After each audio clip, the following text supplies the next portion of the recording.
श्रीमद् करुणासागर महाराज की जय। कैवल धाम की श्री हरिचंद्र जी महाराज की जय।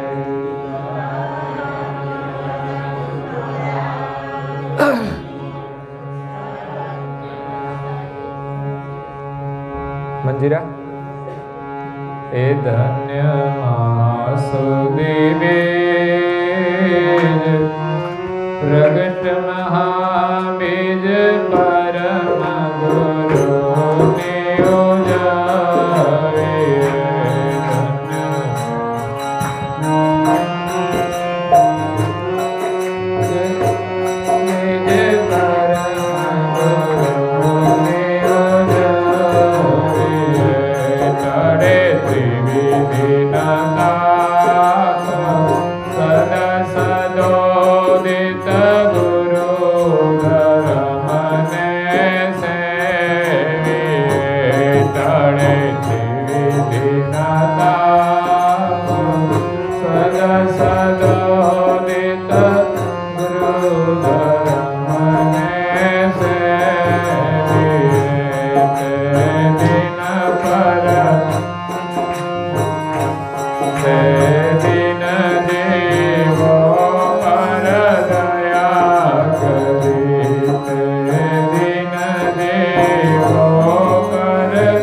Hare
ભક્તજનો,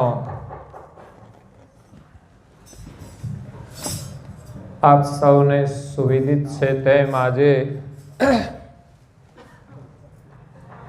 જ્ઞાન સંપ્રદાયના આદ્ય સ્થાપક, અનંત બ્રહ્માંડાધીશ, વિશ્વનિયંતા, સકર્તા સતકૈવલના પરમ વિશેષ અંશ, અનંત અંશોના તારણહાર, પરમ મોક્ષના દાતા, કૈવલ ધર્મ ધુરંધર, મહાન સમર્થ, પરમ શ્રેષ્ઠ, પરમ વિભૂતિવાન, પરમ દયાળુ, પરમ કૃપાનિધિ, સર્વજ્ઞ દિવ્ય પરમ ગુરુ શ્રીમદ કરુણાસાગર મહારાજનો 252મો પ્રાગટ્ય દિવસ છે. પરમ ગુરુ કરુણાસાગર જંબુદીપની અંદર, ભારત દેશમાં, ગુજરાત રાજ્યની અંદર, ચરોતર પ્રદેશમાં બાલ સ્વરૂપે પ્રગટ થયા. એમને મહાસુદ બીજના દિવસે 251 વર્ષ પૂર્ણ થાય છે. એની આપણા માટે એક દિવાળી છે. રામ અયોધ્યામાં આવ્યા ત્યારે દિવાળી મનાવી હતી. એમ આપણા માટે વર્ષનો અંતિમ દિવસ એ દિવાળી છે. અને પછી નવા રાજ્યની શરૂઆત થાય એ નૂતન વર્ષનો દિવસ છે. એમ આજે મહાસુદ બીજ એ આપણા સૌના માટે જ નહીં, માત્ર ભારત દેશ માટે જ નહીં, પરંતુ જંબુદીપ માટે નૂતન વર્ષનો દિવસ છે. કારણ કે પરમ ગુરુનું પ્રાગટ્ય જંબુદીપમાં થયું છે, ભારત દેશમાં થયું છે, ગુજરાત રાજ્યમાં થયું છે. સૌના માટે ગુરુ મહારાજે પ્રગટ થઈ અને જ્ઞાનનો પ્રકાશ કર્યો છે. પ્રગટ પરમ ગુરુ ભાનુ, જગત મેં પ્રગટ પરમ ગુરુ ભાનુ, જેની કિરણ જ્ઞાન પસરાનું, જગત મેં પ્રગટ પરમ ગુરુ ભાનુ. પરમ ગુરુ ભાનુ સ્વરૂપે પ્રગટ થયા છે અને વિશ્વના સર્જનહારનું જે જ્ઞાન યથાર્થ છે, એમના જ્ઞાનનો એમણે પ્રકાશ કર્યો છે. પછી કોઈને ખબર ન હોય એ વાત અલગ છે, કોઈ જોઈ ન શકે એ વાત અલગ છે, પરંતુ એમણે તો કરુણા સમસ્ત દ્વીપ પર કરી છે. એટલું જ નહીં, 14 લોક અને બીજા અન્ય 6 દ્વીપમાં પણ પરમ ગુરુ પ્રગટ થયા છે. એટલે વિશ્વના સર્જનહારની કરુણા સારા વિશ્વની અંદર કરી છે. જંબુદીપની અંદર પરમ ગુરુનું પ્રાગટ્ય બાલ સ્વરૂપે થયું અને બાળપણનું નામ કે ગ્રંથોની અંદર એમનું જે નામ છે એ કુવેર નામ છે. કુવેર નામ કોઈનું પાડેલું નથી, પરંતુ કૈવલ કર્તાએ વિશ્વની અંદર એમને મોકલ્યા.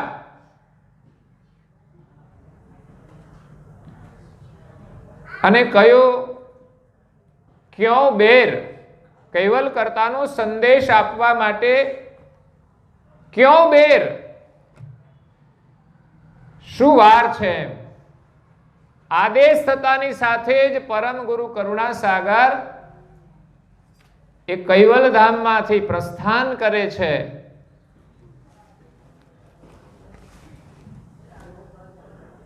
એટલે ક્યો બેર જબતે નામ કુબેર, ક્યો બેર એટલે કુબેર.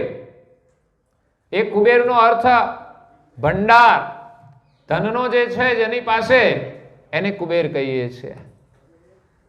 તો કરુણાસાગર પણ જ્ઞાનનો ભંડાર છે, કરુણાનો ભંડાર છે.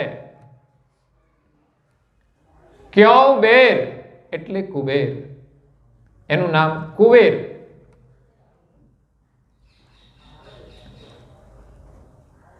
એટલે સર્જનહારનો સંદેશ લઈને પરમ ગુરુ આ વિશ્વમાં 14 લોક અને 7 દીપમાં પ્રગટ થયા. જંબુદીપની અંદર બાલ સ્વરૂપે પ્રગટ થયા એટલે એમનું નામ પડ્યું છે બાલ કુબેર. પછી જ્યારે કૃષ્ણ સ્વામી મહારાજે દીક્ષા આપી અને પરમ ગુરુએ એમનું નામ ગ્રંથની અંદર કરુણાસાગર લખેલું છે. કરુણાના સાગર છે માટે કરુણાસાગર નામ છે. પરમ ગુરુ એ વિશ્વના ગુરુ છે માટે પરમ ગુરુ છે. પરમ વિશેષ અંશ સર્જનહારના છે માટે એમનું નામ પરમ વિશેષ અંશ છે. અને કૈવલ કર્તાની જાણ લઈને આવ્યા છે એટલે કૈવલ વેતા છે. તેવા કરુણાસાગર બાપજી બાલ સ્વરૂપે આજથી 251 વર્ષ પૂર્વે મહાસુદ બીજના દિવસે સંવત 1829 અને એમ કહેવાય છે કે તે દિવસે પણ રવિવાર હતો અને આજે પણ રવિવાર છે. મહાસુદ બીજ અને રવિવારનો યોગ થયો છે.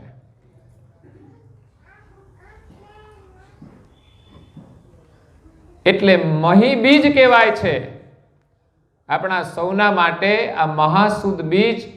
આમ તો બીજની અંદર પણ આ મહાબીજ એટલે મોટી બીજ. આજે રામદેવજી મહારાજના પાઠ પણ હોય છે, આપણા ગામમાં પણ છે. આ બાજુ જે પરું છે એમાં ત્યાં પણ બધાનું ભોજન છે. આપણે પણ આખા ગામનું ભોજન છે, બધાને આમંત્રણ આપ્યું છે. પણ બધા પરાવાળા લોકો ઓછા આવે છે. પણ આપણું સ્થાનિક જે સ્થાયી ગામ છે તો બધા પ્રસાદ લેવા માટે આવતા હોય છે. એટલે 1500 થી 2000 માણસનું આજે ભોજન પ્રસાદ છે. ભોજન પ્રસાદના દાતા કે બધાને તમે આમંત્રણ આપો, જેટલા આવે એટલાને. એક બહુ સારી વાત છે. ગરીબ માણસો આજે પ્રસાદી લે અને ગુરુ મહારાજના એમને આશીર્વાદ પ્રાપ્ત થાય. ભોજન તો ઘરે પણ હોય, પરંતુ અહીંયા પ્રસાદી લે આશીર્વાદ છે.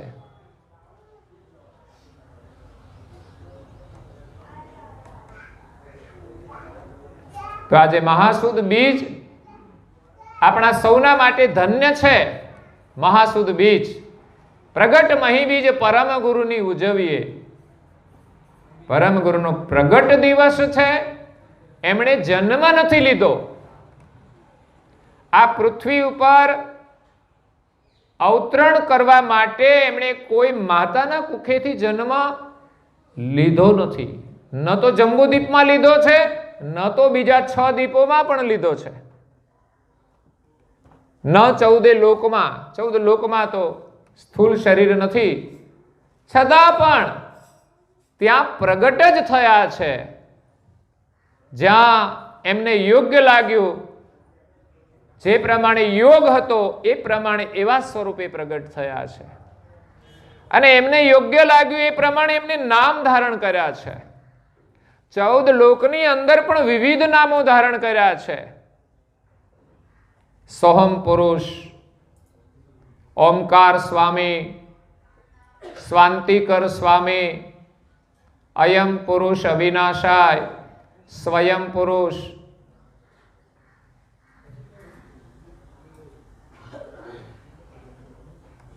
ભવભીડભંજન સાહેબ, કાયમ પુરુષ, અંકુરધર સ્વામી, આવા વિવિધ નામો ધારણ કર્યા. અને જંબુદીપની અંદર ગુરુ મહારાજે કુબેર સ્વામી નામ ધારણ કર્યું છે. બાલ સ્વરૂપે પ્રગટ થયા. એ મહાસુદ બીજનો દિવસ આપણા સૌના માટે ગુરુ મહારાજના આશીર્વાદ પ્રાપ્ત કરવાનો દિવસ છે. એમના દિવ્ય દર્શન કરવાનો દિવસ છે. કારણ કે જ્યારે પ્રાગટ્ય થયું હોય ત્યારે સૌ પ્રથમ તો એમના દર્શન દુર્લભ છે. આજે પ્રાગટ્યનો દિવસ છે. અને બાલ સ્વરૂપે પ્રગટ થઈ દિવ્ય વાણી દ્વારા ગુરુ મહારાજ બોધ આપે છે. એ ભાગ્યશાળી માતા છે હેતબાઈ, ક્ષત્રિય કુળના, સારસા નગરના. એ પિયર જતા હોય છે, રસ્તામાં ચાલતા ચાલતા તરસ લાગે છે, શેર નામનું તળાવ આવે છે, એમાં પાણી પીવા માટે જાય છે. પાછળથી શિકારની શોધમાં ફરતું નાહેર નામનું હિંસક પ્રાણી એ માતાના બાળકને લઈ જાય છે. જ્યારે માતા પાણી પીને આવે છે તો એનું બાળક અદ્રશ્ય થઈ જાય છે, મળતું નથી. માતાના દુઃખનો કોઈ પાર રહેતો નથી. માતા કલ્પાંત કરે છે.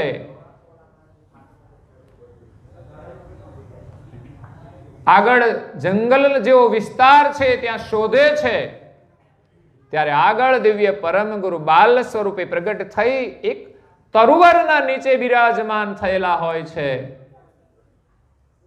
એ બાળકને જોઈને હેતબાઈ માતા આશ્ચર્યમાં પડી જાય છે કે આ બાળક કોનું હશે?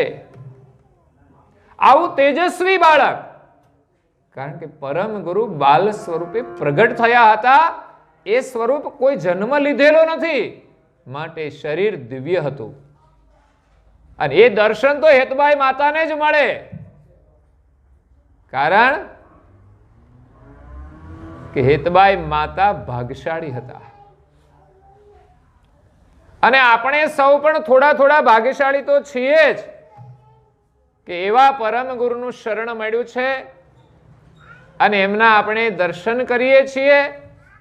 અને આજે મહાસુદ બીજના દિવસે એમના 252માં પ્રાગટ્ય આરતી દર્શનનો લાભ લઈશું. અને ત્યાર પછી બાલ સ્વરૂપે પરમ ગુરુ પારણામાં પોઢશે એટલે એમને ઝુલાવાનો પણ લાભ મળશે. આ એક ભક્તિભાવથી ઉજવણી કરવામાં આવે છે. એ સમયે તો હેતબાઈ માતાને જ લાભ મળ્યો છે ઝુલાવાનો. આજે બહેનોને લાભ લેવાનો છે. આ તો કારણ કે ઝુલાવાનો લાભ તો બહેનોને જ આમ તો લેવાનો હોય, ભાઈઓને પૂછવાનું નહીં ઝુલાવા માટે. અને આજે ઝુલાવામાં જે કંઈ તમે સેવા અર્પણ કરશો એ મને લાગે છે કે તમારા બાળકોને આશીર્વાદ મળશે. એ નાના હશે ને તો મોટા થશે, અભણ હશે તો ભણશે, અપરિણિત હશે તો, અને પરિણેલા હશે તો કઈ નહીં. એમનો વિસ્તાર થશે, પરિવારનો સુખી થશે. મૂળ હેતુ છે આપણા બાળકો સુખી થાય, એને સંસ્કાર પ્રાપ્ત થાય. પરમ ગુરુ તો જીવ માત્રનું કલ્યાણ કરવા માટે આવ્યા છે. અહીંયા તો હેતબાઈ માતાનું બાળક લઈ જાય છે, એના બાળકના બદલામાં એને પ્રાપ્ત થયા. માતા તો વિચાર કર્યા બાળક કોનું હશે? પરમાત્માએ મને મારા બાળકના બદલામાં તો નહીં આપ્યું હોય ને. આ એનો એક અંદરનો વિચાર હતો, એ ખરેખર સત્ય હતો. વિચારવા જેવું એ છે કે ઘણી બીના બની હોય, આપણને કંઈ જ ખબર ન હોય, પણ આપણે અંદરથી વિચારીએ કે આવું તો નહીં હોય ને, પણ એવું જ હતું. સર્જનહારે એમના બાળકના બદલામાં પરમ ગુરુને બાલ સ્વરૂપે ત્યાં પ્રગટ કર્યા હતા. એ માતાનું અહોભાગ્ય છે કે એવું દિવ્ય સ્વરૂપે પરમ ગુરુના દર્શન કર્યા. એ પછી એ સ્વરૂપના દર્શન નથી થયા. પછી તો પરમ ગુરુએ નાનું સ્વરૂપ લઈ લીધું છે. માતાને બધી વાત કરી, હે માતા, હું તમારા બાળકના બદલામાં જ બાલ સ્વરૂપે પ્રગટ થયો છું, પણ હવે જે સ્વરૂપે પ્રગટ થયા છે એ સ્વરૂપે તો ઘરે લઈ ના જવાય, ઘરે કોઈ સ્વીકાર પણ ન કરે. કારણ કે દુનિયા છે ને સત્યને માનતી નથી. દુનિયા દોરંગી છે. ઘડીક આમ બોલે, ઘડીક આમ બોલે, સારું થઈ જાય તો પાછું આમ, હા અમે તો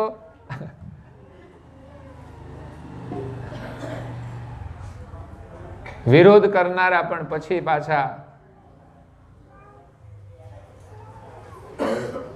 સ્વીકાર કરે છે. તો અહીંયા પરમ ગુરુ માતાને ઓળખ આપે છે કે હું તો વિશ્વ નિયંતા સર્જનહારનો પરમ વિશેષ અંશ છું. જીવોનું કલ્યાણ કરવા માટે 14 લોકમાં ગયો અને આગળના 6 દીપોમાં પણ હું ગયો. ત્યાં બધાને વિશ્વના સર્જનહાર કૈવલ કર્તાનું જ્ઞાન આપ્યું છે કે જેનામાં કોઈ વળ નથી, મળ નથી, જે નિર્મળ છે, જે એક છે, અખંડ અવિનાશી છે, જેને જગતના જીવો ભૂલી ગયા છે, એ જીવોને હું જગાડવા માટે આવ્યો છું. ત્યારે દિવ્ય પરમ ગુરુ બાલ સ્વરૂપે માતાને કહે છે કે હે ધર્મની માતા, હું તમને પુત્ર રૂપે પ્રગટ થઈને મળ્યો છું. તમે મારી ધર્મની માતા છો.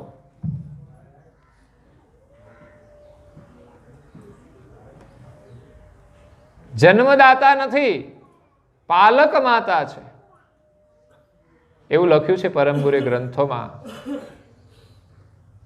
પાલક સુત મોય, હું તમારો પુત્ર છું, તમે મારી પાલક માતા છો. ગયા જન્મની અંદર તમે તપ કર્યું છે. પરમ ગુરુને મેળવવા હોય તો આપણે પણ તપ કરવું. કદાચ હેતબાઈ માતાની જેમ ગયા જન્મમાં એમણે તપ કર્યું. એમનું નામ હતું સુમંતા, પતિનું નામ હતું, બોલો, હે, તમારે તમારા પતિનું નામ લઈ લેવાનું, બીજું શું થાય? તમને એ તો આવડે ને. આપણે નવું નામ પાડીશું.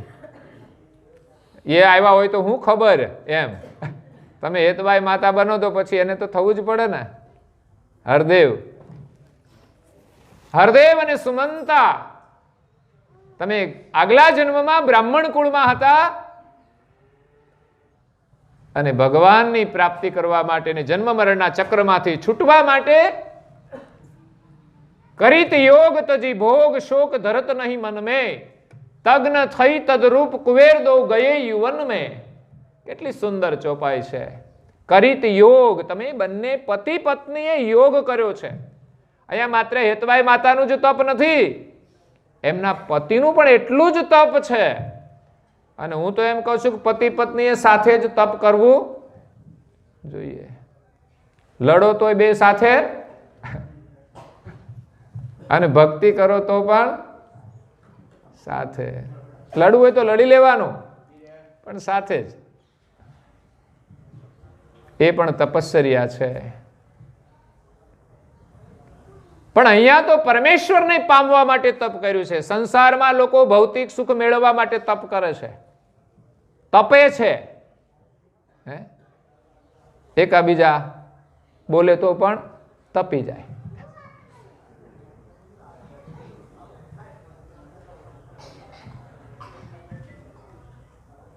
તો કરીત યોગ તજી ભોગ.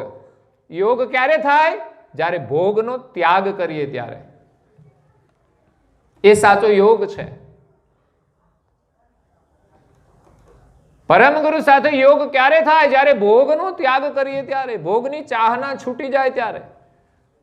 આપણી પરમ ગુરુમાં એવી પ્રીતિ થઈ જાય કે સંસારનું સુખ આપણા માટે તુચ્છ થઈ જાય.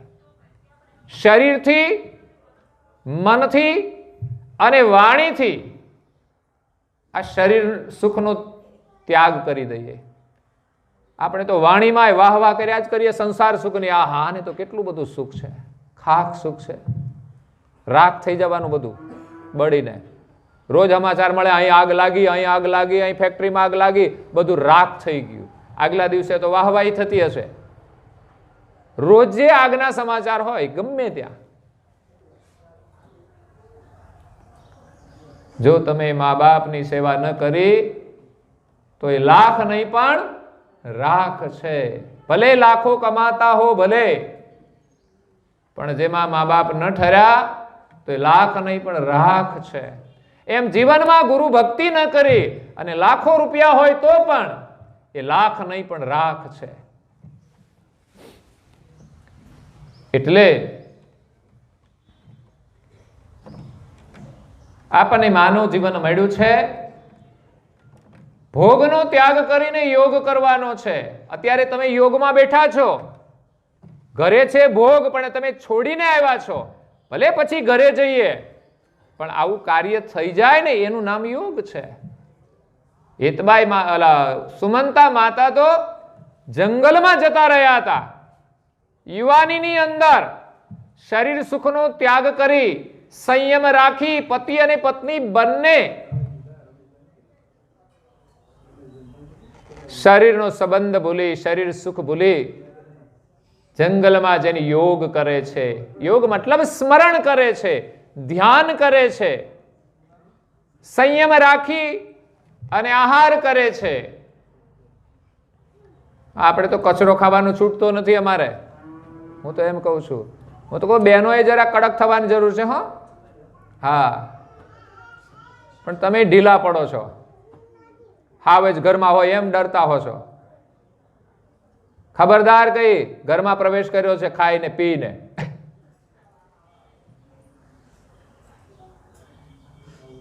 અરે લોકો સરકાર કામ ન કરે તો ધરણા ઉપર બેસી જાય છે. બોલો, આપણે બેઠા ધરણા ઉપર ઘરવાળા માટે?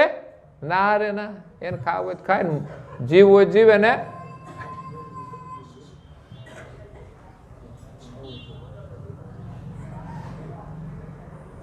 સાચી લાગણી એ છે, એમનું કલ્યાણ થાય એના માટે તમે જે કંઈ કરો એ સાચી લાગણી છે, એ તમારી ભક્તિ છે. એટલે મનથી, શરીરથી અને વાણીથી સંસાર સુખનો ત્યાગ કરવાનો છે, સંસાર પ્રત્યે વૈરાગ રાખવાનો છે.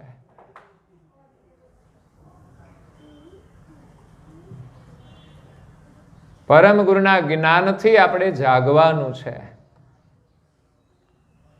અને જાગીશું ત્યારે આ ભોગનો ત્યાગ થશે અને પરમ ગુરુ સાથે આપણો યોગ થશે. સેવાથી, સ્મરણથી અને ધ્યાનથી 3 પગથિયા છે યોગના. સેવા, સ્મરણ, ધ્યાન. જેટલો થાય એટલો અભ્યાસ કરવાનો છે.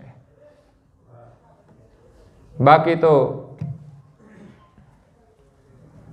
વિશેષ આપણું જીવન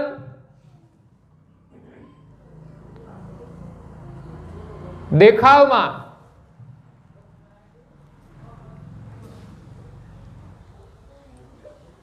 વિશેષ આપણું જીવન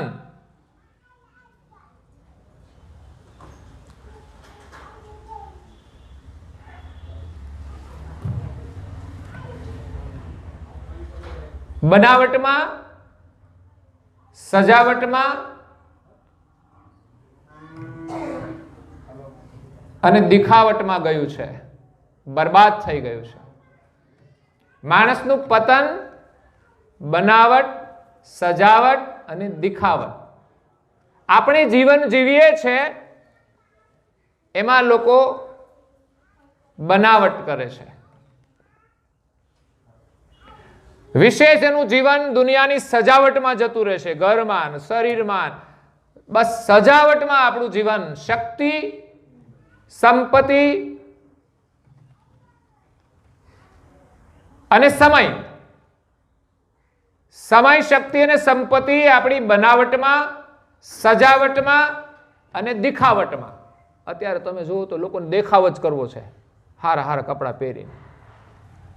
પ્રસંગ કરે તો પણ દેખાવ વધારે, પૈસા ઉડાડે દેખાવ કરવામાં. પણ ધર્મનું કામ હોય ને તો કે નથી. ગૌરવ તો આપણે ધર્મ કાર્યમાં હોવું જોઈએ.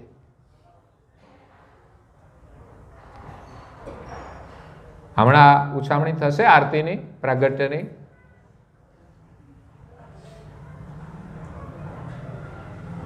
પણ લોકો મોંઘા મોંઘા કપડાં લેશે, મોંઘા મોંઘા જુતિયા લેશે, મોંઘા મોંઘા ઘર પણ લેશે. ઘર તો લે, પણ એની અંદર પણ સાધનો ભોગના એટલા બધા મોંઘા હોય કે જેની કોઈ જરૂર પણ ના હોય. ટીવી આવડું મોટું જોઈએ,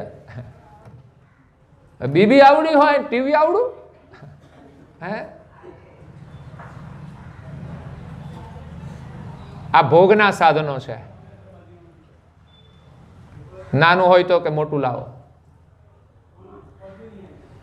એટલે આપણું જીવન, સમય, શક્તિ અને સંપત્તિ ત્રણેય એની પાછળ વપરાઈ જાય છે. પછી પ્રભુના સ્મરણ માટે સમય નથી મળતો, એની સેવામાં સંપત્તિ નથી હોતી, અને પછી આપણી શક્તિ પણ સંસારમાં ખર્ચાઈ જાય, શારીરિક, માનસિક, બૌદ્ધિક.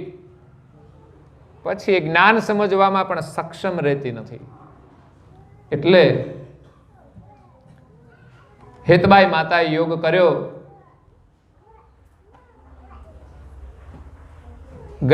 આગલા જન્મની અંદર હેતબાઈ માતાને બાલ સ્વરૂપે પરમ ગુરુ એમના આગલા જન્મની વાત કરે છે. હેતબાઈ માતાને કંઈ જ ખબર નથી.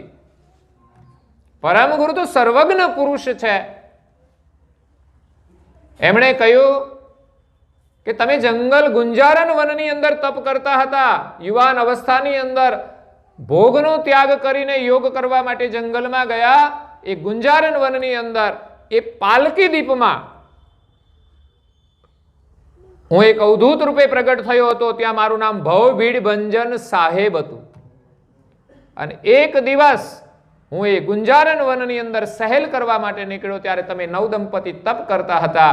મને જોતાની સાથે જ તમે આદર કર્યો. ઊભા થઈને, ઘરે બેઠા હોય ને કોઈ આવે એટલે ઊભું થવાનું, બેઠા બેઠા ના કે આવો આવો એમ કે છે.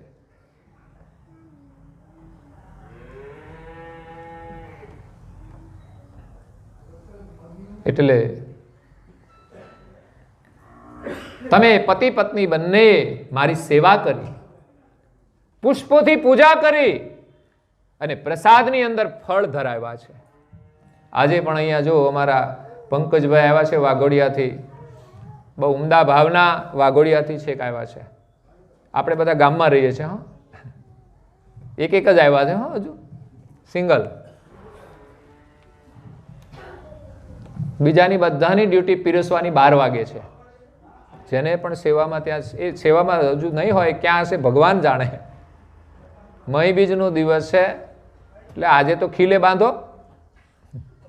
હે,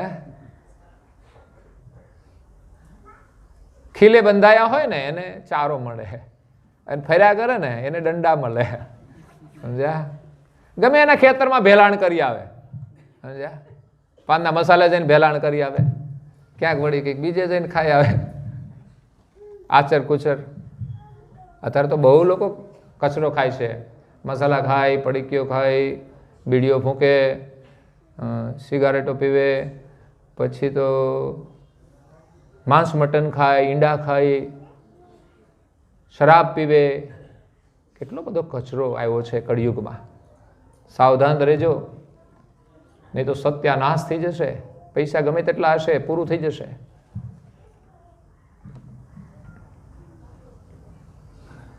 તો અહીંયા પંકજભાઈ આવ્યા છે. આજની ફુલહારની સેવા એમની છે. પરમ ગુરુને એમણે પુષ્પહાર અર્પણ કર્યો છે અને આશીર્વાદ મેળવ્યા છે. પ્રસાદ બદલ આવ્યા છે ફળનો.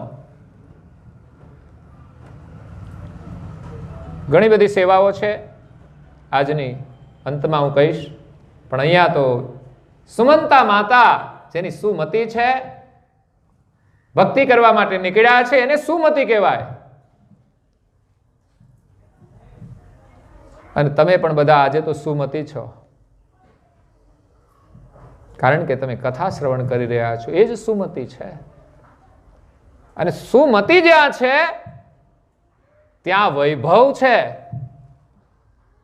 સંત તુલસીદાસ કહે છે, જહાં સુમતિ તહ સંપત્તિ નાના, જહાં કુમતિ તહાં વિપત્તિ નિદાન, જહાં કુમતિ તહાં વિપત્તિ નિદાન. સંતોની વાણી સાંભળીએ તો કેટલો સુંદર ઉપદેશ મળે છે કે જ્યાં સુમતિ ત્યાં સંપત્તિ નાના, કોઈ પાર નથી. એવો વૈભવ મળે છે. દુનિયામાં લોકોની પાસે લાખો રૂપિયા હોય છતાં ભૂખ ન મટે ને તો સમજવાનું એ ભિખારી છે, અને જેની પાસે કંઈ ન હોવા છતાં પણ કોઈ આકાંક્ષા નથી તો સમજવાનું એ ધનવાન છે. ન હોવા છતાંય લોકોએ આંગણે આવેલા અતિથિઓના સન્માન કર્યા છે, એની સેવાઓ કરી છે. ઘરમાં ખાવાનું ન હોય છતાં પણ આવીને કે આવો આવો, તમારે તો ભોજન લઈને જ જવાનું છે. અને આપણે તો તૈયાર પડ્યું હોય ને કે આવશે તારું અડધું ખૂટશે, તો પછી કે તમે જમીન આવ્યા છો.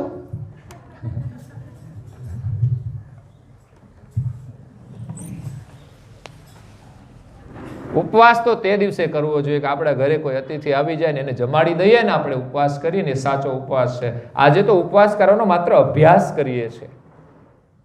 દેખાવ નહીં હો પાછો, હા, નાટક નહીં, પણ અભ્યાસ કરીએ છીએ કે કોઈ દિવસ ભૂખ્યું રહેવું પડે ને તો કોઈને જમાડીને ભૂખ્યા રહી જઈએ. એ સાચો ઉપવાસ.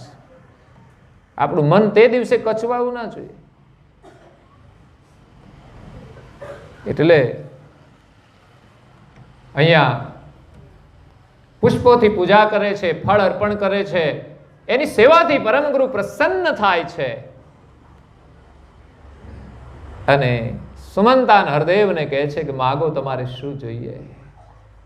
પરમ ગુરુ સામેથી કહેશે અને દર્શન આપશે, પણ ક્યારે કે એની દિલથી સેવા કરીએ ને એ પ્રસન્ન થવા જોઈએ. મૂર્તિમાંથી પણ પ્રગટ થાય જ્યારે સાચા દિલથી આપણે એની સેવા કરીએ. ભાવ મહત્વનો છે. ભલે અહીંયા મૂર્તિ હોય કે ફોટો હોય, પણ તમારો ભાવ છે તો એ ત્યાં પહોંચે છે, એક દિવસ એ પ્રગટ થશે અને તમને કહેશે માગો તમારે શું જોઈએ છે. એનું તપ જોઈને જ પરમ ગુરુ ગુંજારન વનમાં ફરવા માટે નીકળ્યા, બાકી એને ફરવા જવાની ક્યાં જરૂર છે. એને દર્શન આપવા માટે જ ગયા છે અને વરદાન પણ આપ્યું કે માગો શું જોઈએ છે.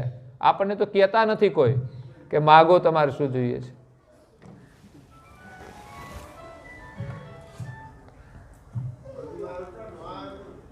ત્યારે હરદેવ અને સુમંતા માગે છે કે અમને આ જન્મ મરણના ત્રાસમાંથી મુક્ત કરો. માગવા જેવું બસ આ જ છે. બાકી બીજું બધું માગીએ તો એ કંઈ કાયમ રહેવાનું નથી, બધું છોડીને જવાનું અને ફરી પાછા જન્મ મરણના ચક્રમાં દુઃખી થવાનું. જે ભગવાન આપે તે અને જે મળે એમાં જ આપણે સંતોષ રાખીને પ્રસન્ન રહીએ. સંપત્તિ કદાચ આપણી ઈચ્છા પ્રમાણે ન મળે, બધાને સરખી પણ ન મળે, પણ ભજન તો બધા જ કરી શકે છે. એવું નથી કથા કદાચ બધા ન કરે તો કંઈ નહીં, પણ ભજન તો બધા જ કરી શકે, ભક્તિ તો બધા જ કરી શકે. તમને જે આવડે એ કરો, એ ભજન છે, એ સેવા છે. અમારા કૈલાસબેન આવે છે, બહુ સેવાભાવી, નિર્મળ સ્વભાવના, સરળ સ્વભાવ. સરલ સ્વભાવ મન કુટિલાય યથા લાભ સંતોષ સદા. પરમ ગુરુમાં એ કાલાવાલા કરતા હોય આપણને એમ થાય બહુ અદ્ભુત ભાવના છે. દિલની ઉદારતા પણ એટલી છે સેવામાં. શરીર કામ ન કરે છતાંય પ્રભાત ફેરીમાં હાજરી હોય, એ ભાવના છે. બાકી ઘણા હુતા હોય ને સમજવાનું બીમાર જ છે, માનસિક બીમારી છે બધાને. ઘણા શરીરથી તો હારા હોય પણ માનસિક રીતે વિકલાંગ હોય. સવારે ઉઠી ન શકે ને સમજવાનું વિકલાંગ. ઉઠાડજો, કાઠલો પકડીને, એમ કે છે ઘણી વખત કે કાઠલો પકડીને લેતા આવજો.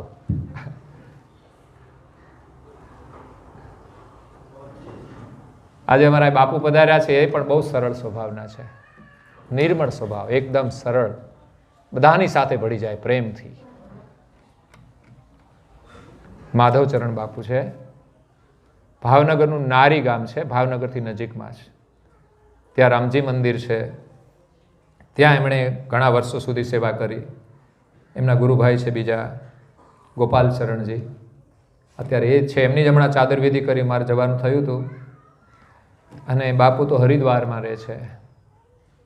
ત્યાં જ અમારો પ્રથમ મુલાકાત થઈ. પણ પહેલી જ મુલાકાતે બાપુ સાથે પણ દિલ મળી ગયું. બાપુની અંદર બહુ આત્મીયતા છે. નાના મોટા કોઈ પણ હોય એમ આવે, બહુ પ્રેમથી સેવા કરે, ત્યાં આવે, આત્મીય ભાવના. એટલે ભક્તિ તો બધા જ કરી શકે. તો અહીંયા હેતબાઈ માતાને કહ્યું માગો, ત્યારે માગી હરદેવ અને સુમંતાને ત્યારે માગી લીધું, અમને જન્મ મરણના ત્રાસમાંથી છોડાવો. ત્યારે પરમ ગુરુએ કહ્યું કે મારે આ પાલકી દીપમાંથી જંબુ દીપમાં જવું છે, તમે જે યોગ્ય છો કે ત્યાં હું તમને બાલ સ્વરૂપે પ્રગટ થઈને મળીશ. એટલે એમને ફરી જન્મ લેવો પડ્યો હેતબાઈ માતાના સ્વરૂપે સુમંતા માતાને. નહીં તો પરમ ગુરુ પાસે વરદાન માગ્યું કે અમને જન્મ મરણના ત્રાસમાંથી છોડાવો, એ જ જન્મે એને પરમ પદની પ્રાપ્તિ થઈ જાય. અમારી બહેનો ભાગ્યશાળી છે, ઘણીવાર હેતબાઈ માતા સુમંતા માતા બને છે દીકરીઓ, અને સંસ્કાર આવી જાય છે, ભાવના આવી જાય છે, એમાં એ ગૌરવની વાત છે. આપણા બાળકો કોઈ બિઝનેસમેન બને કે ન બને, પણ આપણા બાળકો ભક્ત બને, શૂરવીર બને, દેશ માટે કંઈક કરે, અને કાં તો દાતા બને. ભગવાન આપે ને તો ઉદાર દિલથી સેવામાં વાપરે એવું બાળક બને. એવો નહીં હોય છતાં પણ વાપરી ન શકે એવો છોકરો શું કામનો? ભક્તિ ન કરે તો શું કામનો? માત્ર પૈસા જ કમાય પણ એ પછી તમારો ના રહે. મોટો થયા પછી એ લગ્ન થાય, પત્નીનો થઈ જાય તો પત્નીનો થઈ જાય, નહીં તો એનોય ના થાય. ઘણી વાર તો એ પીવામાં લાગી જાય તો પછી પત્નીનોય ના રહે. પૈસા બહુ આવે, શું કરવા? એટલે જીવનમાં તમારા માટે પણ ભક્તિ માગજો, તમારા જીવન સાથી સાથે પણ ભક્તિ માગજો, માટે કે ભગવાન એમને સદબુદ્ધિ આપે. પેલા તો આપણા માટે જ માગવાનું. આ તો પછી આપણે એમ કે એને સદબુદ્ધિ આપે તો આપણી પાસે બહુ વધારે છે.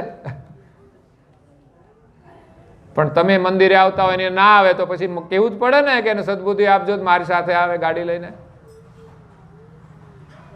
તો અહીંયા હેતબાઈ માતાને ગયા જન્મની વાત કરી ત્યારે માતાને ખબર પડી કે ગયા જન્મના તપને લઈને આજે ગુરુ મહારાજ બાલ સ્વરૂપે પ્રગટ થઈને મને મળ્યા. મારું અહોભાગ્ય છે. આવા એક બાળક નહીં, 1000 બાળક આપી દઉં ને તો પણ આપના જેવા દિવ્ય પુરુષ મળવા દુર્લભ છે. સારા સંતાનનો જન્મ થવો એ પણ એક અહોભાગ્ય છે, એ પણ એક આપણી ભક્તિ છે. કાં તો તમારો સંકલ્પ હોય તમે બાળકને એવા જન્મ આપી શકો, કાં તો જન્મેલા બાળકને પાછળ પણ તમે પુરુષાર્થ કરો તો એક સારા બાળકને બનાવી શકો છો, એને સંસ્કાર આપી શકો છો, એનું કલ્યાણ કરી શકો છો. બાકી બધું પ્રારબ્ધ પ્રમાણે મળશે. धन की जिससे नहीं साहे नहीं मित्र की परवाह है, आसक्ति विषयों में नहीं, वो तो प्रारब्ध पर निर्वाह है. સંસારનું સુખ મળવું એ પ્રારબ્ધને આધીન છે, અને ભક્તિ કરવી ને એ તો આપણા વર્તમાનમાં પુરુષાર્થને આધીન છે. જેટલો પુરુષાર્થ કરશો એટલી ભક્તિ થશે. અહીંયા એક સુંદર ભજન આપણે ગાયું કે મહાસુદ બીજ પરમ ગુરુની ઉજવીએ. જંબુદ્વીપની અંદર મહાસુદ બીજના દિવસે પરમ ગુરુ પ્રગટ થયા. ટળે ત્રિવિધિના તાપ સદો સદોદિત ગુરુ ધર્મને સેવીએ. એ પરમ ગુરુ એ આખા વિશ્વના ગુરુ છે. વિશ્વને જ્ઞાન આપવા માટે આવ્યા છે, 14 લોકમાં જ્ઞાન આપવા માટે આવ્યા છે. અને એમની સેવા કરવાથી, એમનું સ્મરણ કરવાથી, એમનું ધ્યાન કરવાથી ટળે ત્રિવિધિના તાપ. સંસારમાં બસ આ જ દુઃખ છે. ત્રિવિધિના તાપ, આધિ વ્યાધિ અને ઉપાધિ, સૌમાં રહીને લેવી સમાધિ. પરમ ગુરુનું સ્મરણ કરીશું તો આપણને શાંતિ મળશે, સમાધિ મળશે. નહીં તો છેલ્લા સમાધિ કોઈ સામાન્ય વસ્તુ નથી. સંસારમાં રહીને પણ માણસ શાંત રહે, સંતોષથી જીવે તો એ સમાધિ છે. દુઃખની અંદર પણ વિચલિત ન થાય એ સમાધિ છે. આપણે તો નાની નાની વાતમાં કજિયા કરીએ છીએ, ડખા કરીએ છીએ, લડીએ છીએ અને છૂટા થઈ જઈએ છીએ. બાકી સામાન્ય વાતમાં મતભેદ હોય, ચર્ચા થાય, પણ કળિયુગની અંદર તો લોકો નાની વાતમાં કંઈ જ ન હોય અને બ્રેકઅપ થઈ જાય. લ્યો, બ્રેકઅપ પછી લાંબો સમય હાલે એટલે છૂટા. એટલે અહીંયા આપણે ત્રિવિધિના તાપમાંથી છૂટવા માટે ગુરુ મહારાજનો જે ગુરુ ધર્મ છે એને પાળવાનો છે, એમની આજ્ઞાઓ છે પાળવાની છે.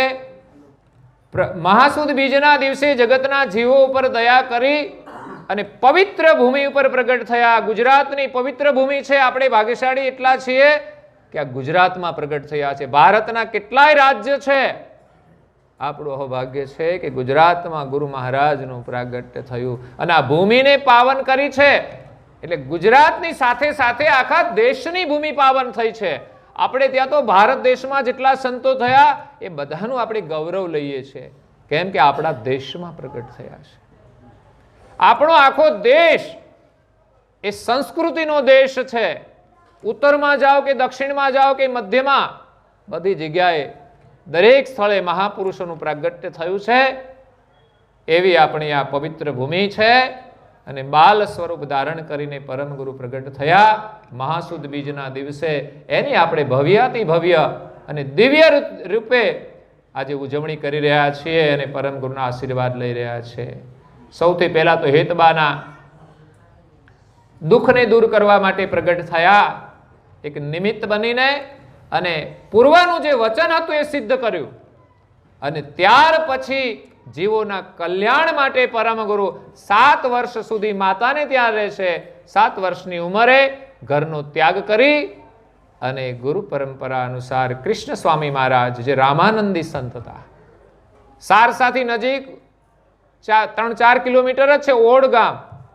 એ કૃષ્ણ સ્વામી મહારાજ બહુ તપસ્વી હતા અને સાંભળવામાં આવ્યું છે કે એની ઉંમર એ સમયે 700 થી 750 વર્ષની હતી. એવા એ યોગી પુરુષ હતા અને પરમ ગુરુ સર્વજ્ઞ પુરુષ હતા. એ સર્વજ્ઞ ગતિએ એ કૃષ્ણ સ્વામી મહારાજ મહાન જોઈને એમની પાસેથી એક ગુરુ દીક્ષા લે છે, ત્યાગી દીક્ષા લે છે. અને એક જ દિવસમાં દીક્ષા લઈ અને કૃષ્ણ સ્વામી મહારાજ પણ એને વિદાય આપે છે. એ પણ એને ઓળખે છે કે આ તો કોઈ દિવ્ય પુરુષ છે, દિવ્ય કાર્ય કરવા માટે આવ્યા છે. એટલે જ્ઞાન સંપ્રદાયની સ્થાપના કરી પરમ ગુરુએ. કૃષ્ણ સ્વામી મહારાજ પાસેથી દીક્ષા લીધી છે.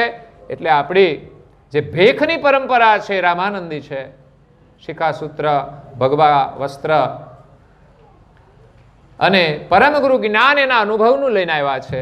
એ જ્ઞાનની એમણે સ્થાપના કરી છે. માટે મહીબીજ વ્રત આપણે બધાએ કરવું જોઈએ. એ દિવસે પરમ ગુરુ પ્રગટ થયા હોય એ દિવસ તો આપણા માટે પવિત્ર દિવસ છે. હેતબાઈ માતાને તો મને લાગે છે તે દિવસે ભૂખ જ નહીં લાગી હોય અને આપણે બધા ઉપવાસ એટલે જ કરીએ છીએ કે પરમ ગુરુ મળી જાય. આજે તો આનંદ કરવાનો, સેવા, સ્મરણ, ધ્યાન, ઉપાસના, પ્રભાત ફેરી. સવારે બહુ સારી સંખ્યામાં લોકો આવ્યા હતા. મને આનંદ થયો, પણ થોડું દુઃખ થયું જે ઘરે કદાચ પૂતા હશે એનું. ક્યારે જાગશે? મહી બીજના દિવસે નહીં જાગે તો પછી નહીં જાગે.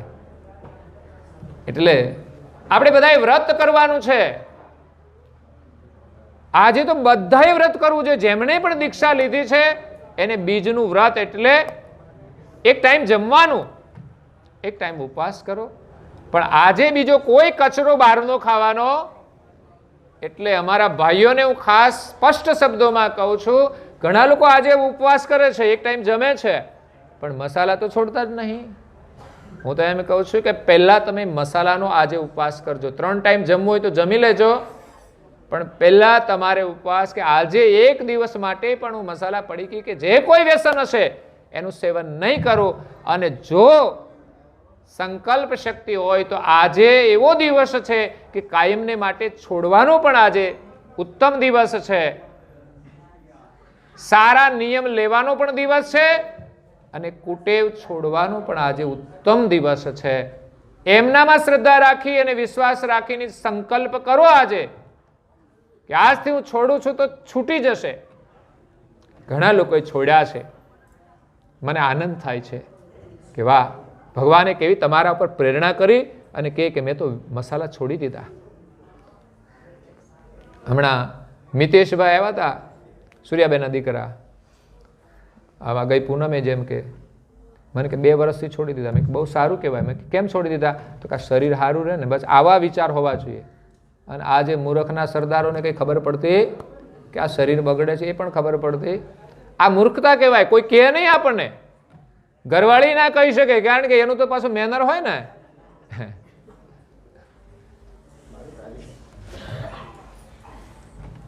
એટલે આ જે વ્રત છે એટલે આજના દિવસે છોડી અને કાયમ છોડવા માટેનો પણ સંકલ્પ કરજો.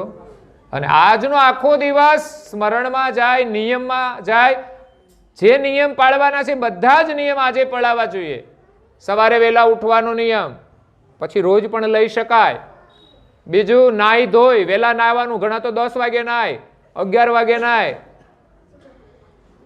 આ માણસમાં ના આવે. પછી માણસના શરીરની અંદર ફરતા હોય, ગમે ત્યારે નાય. સવારે પહેલું તો નાહી જ લેવાનું, ભલે ખેતી કરતા હોય, ગમે તે કરતા હોય. નાહીને પૂજા કરીને પછી તમારે કદાચ ખેતર જવું હોય તો જાઓ, પણ પૂજાના કપડા તમે અલગ રાખો. પછી જે પહેરવા હોય પહેરીને જાઓ. હું તો કોઈ પૂજામાં ધોતી રાખવી જોઈએ ને બધાને ધોતી પહેરાવો. હવે બેહે તો થાય ને, આગળ મંદિર આગળ બેહે તો સારું. કઈ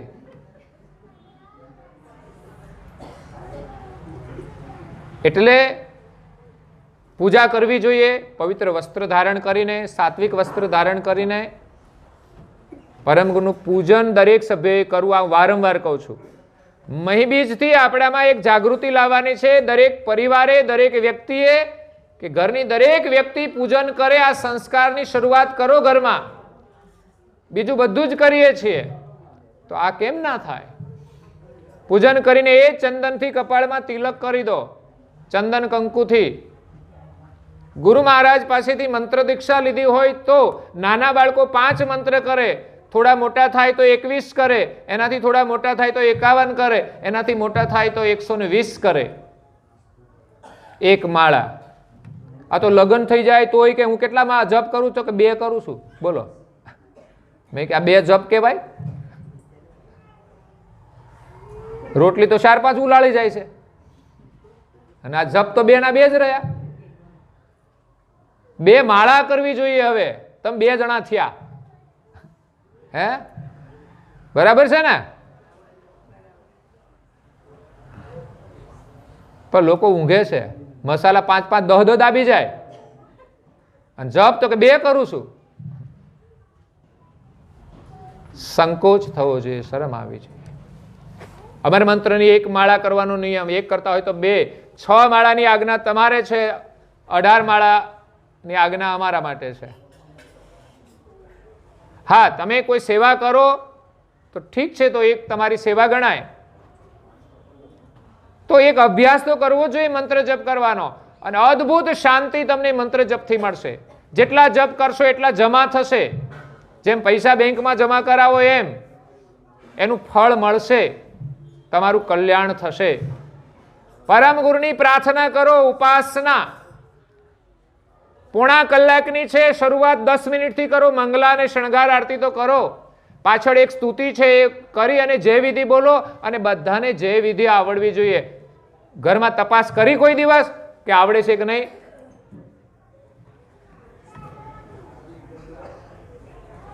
બધાને જે વારા ફરતી બોલાવો, બધાને આવડવી જ જોઈએ. મોઢે ન આવડે તો પુસ્તિકા હાથમાં આપો, પણ જે બોલાવો. જમવા બેહે તો તમે પહેલા જે બોલો ને પછી જમવાનું શરૂ કરાવો, પછી બીજા. એ રીતે જે બોલવાની પરંપરા, ઉપાસના, ગ્રંથનું વાંચન, રાત્રિ સંધ્યા ઉપાસના રોજ પોતાના સમય પ્રમાણે કરે, અને અઠવાડિયામાં એકવાર રજા હોય સાથે મળીએ તો બધા પરિવાર સાથે કરીએ.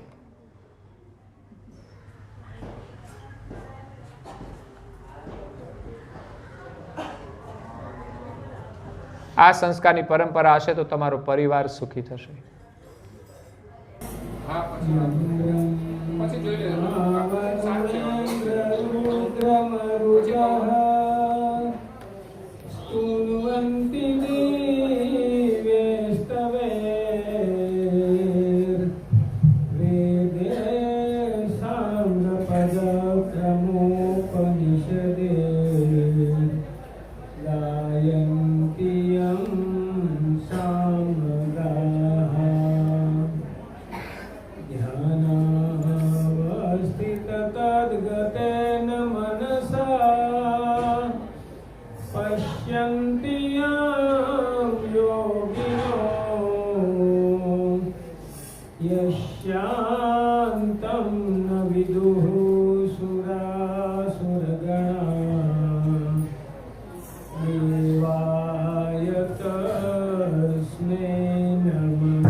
परम मंगलमय परात्पर अखिलेश्वर अकारण करुणा वरुणालय भक्त वांछा कल्पतरु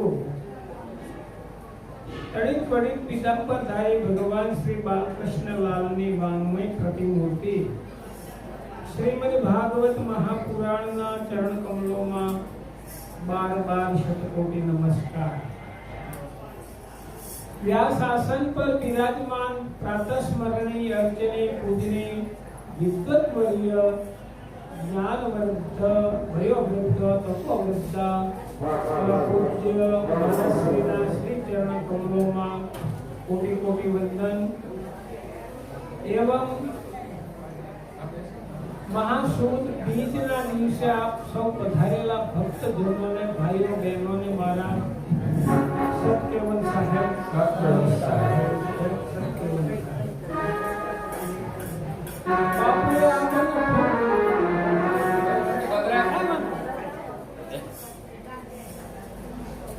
બાપુએ આપણને ખૂબ જ્ઞાન દીધું. થોડા વૈદ્યા હતી તો વૈદ્યા આપણા કલ્યાણ માટે વૈદ્યા છે, વ્યસન મુક્ત માટે. પણ હું મારું દ્રષ્ટાંત આપું ને તો તમે એમ કહો બાપુ હું અહીં 1 લાખ રૂપિયા મેકું, તમે એક ખોપારીનો કટકો ખાવ અથવા બીડી પીવો અથવા તમાકુ લ્યો તો અમે ન લેવું. પૈસા જતા કરી દેવી પણ વ્યસન નહીં. કોઈ દી જિંદગીમાં કોઈ દી વ્યસન નથી. કોઈ પ્રકારનું વ્યસન એ ભગવાનનું ભજન, બસ આત્માનું કલ્યાણ કરવાનું. જો સંતોની કથા સાંભળે ને, સંતોના મુખારવિંદથી કથા સાંભળે તો 3 ફાયદા થાય. જીવનમાં 3 ફાયદા થાય. એક, આપણામાં જ્ઞાન વધે અને અંધકાર દૂર થઈ જાય.